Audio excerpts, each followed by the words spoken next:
This may look like a typical street in Sunset Park, but it's really a portal to my sophomore year in high school, when my favorite subject was laboratory science. And like much of that year, I'm late to class. So GenSpace is the world's first community biology lab. The community biology lab is a place where really anyone from any background can come, learn about biotechnology, and then go into the lab, which is all right behind you, and try biotechnology for the first time. Okay, portals into the past are science fiction, but this space is very real and very well stocked. A former warehouse reborn as a playground for your inner nerd. So GenSpace was the first one of these community biology labs. There are now 125 different groups around the world that are following in our footsteps. You've done a lot to dispel this notion that technology in Brooklyn is just some kid who dropped out of college to really make his app fly. No. This is not that community. This looks like every person who stands next to me in the post office. Yeah, and that's right. So, you know, one of the things that we want to do in a space like this is make it openly accessible to all different communities.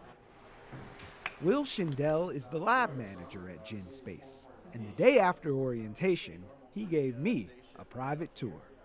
In a lot of ways, biotechnology is similar to computing in that it's fairly cheap to actually do, and we found the biggest barrier to entry is just access to the technology. So places like this basically make that possible. I think CRISPR is probably the sexiest thing that we're all excited about these days. Definitively, what is CRISPR and how is it going to change my life? CRISPR is a tool that we use to edit genomes, and the way that we do it is basically it's a little enzyme that you can basically reprogram, and from there we rapidly figured out how to actually deploy it inside of live cells. It can scan the chromosome, find the sequence that it's been targeted to search out, and cut right there. Once that cut has been made, you can then provide new DNA for the cell to use to repair its own DNA with. So I can like trade in my snoring for 20/20 vision? One day. One day may be sooner than you'd expect. Biotechnology is advancing so far, so fast, that we're approaching a before and after moment of evolutionary proportion. Imagine explaining the internet to Confucius, one of history's most brilliant minds. But how do you break down a Google search to someone who's never even seen a light bulb?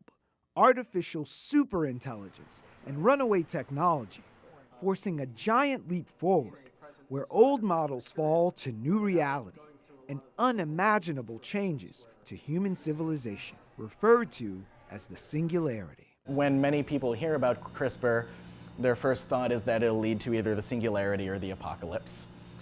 And that's one of the myths that we're trying to dispel here, is that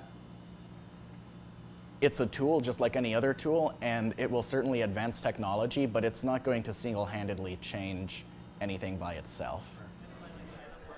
RUTHIE NACHMANY is the prototypical citizen scientist, software engineer by day and biomaterial designer by night. So about a year ago, I had this idea that I wanted to make wearable art that would organically change over time. And as I was thinking about this, I discovered the biotextiles class at GenSpace. So I took that, it was really cool. I learned about how people are making mushroom leather and like wearable algae and like using soybean bacteria to make clothes that open and close based on your body temperature. So I was like, this is amazing. And then from there I took the CRISPR class and learned about kind of contemporary forms of genetic engineering. And what I loved was, I read a lot about CRISPR, but learning how to do it hands-on was so exciting. Craig Trester is a mycologist working on a project from mushrooms to help heal the planet. We know what species this is. This is blue oyster mushrooms. Are they delicious? Actually, they're incredibly tasty. When's the last time you ate a mushroom? Last night. We could use CRISPR to engineer the bacteria to fluoresce a certain color, which we could use in tracking of how effective the mycelium is consuming the bacteria. and potentially work with other people that are actually doing in-field remediation.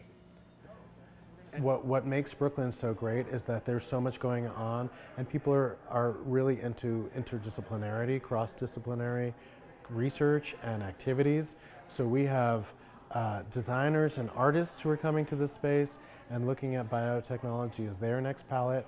The next big breakthroughs, the next great applications in biotechnology are going to come through these kinds of collaborations. With outlets like GenSpace providing the tools for citizen scientists to get their hands dirty in the service of biohacking, the future is now.